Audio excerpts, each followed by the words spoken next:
नमस्कार मित्रांनो, मुलांनो हा व्हिडिओ तुमच्यासाठी आहे. पहिल्या डेटला जातात तुम्ही, फर्स्ट डेट लग्नासाठी पोरगी बघायला जाताय की गर्लफ्रेंड बघायला चाललाय, तर 4 गोष्टी लक्षात ठेवायचं.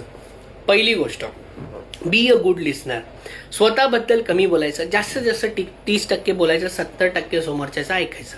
पण समोरच्याला ऐकण्यासाठी तुम्हाला काहीतरी प्रश्न घेऊन जायला लागतील. ते प्रश्न मी नंतर तुम्हाला सांगतो पुढच्या व्हिडिओ. ही गोष्ट लक्षात ठेवा, कमीत कमी बोलायचं, जास्तीत जास्त ऐकून घ्यायचं समोरच्याचं.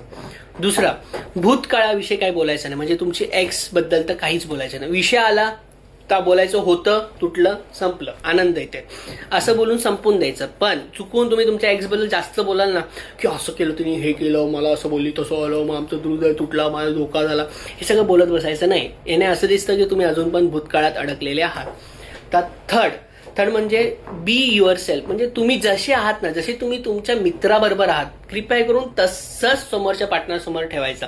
फुकट काहीतरी ओव्हर ऍक्टिंग करायला जायचं नाही, खोटं बोलायचं नाही, मुखाटे ठेवायचे नाही. त्याने काय होतं माहिती आहे का, मेजरली इश्यू होतो मुलांना, की जसं रिलेशनशिप स्टार्ट होतं या लग्न होतं त्यानंतर तुमचं ओरिजिनल रूप जेव्हा दिसायला लागतं ना, मग भांडण होतं. त्यामुळे जसे तुम्ही आहात ना, बी युअर सेल्फ बेस्ट.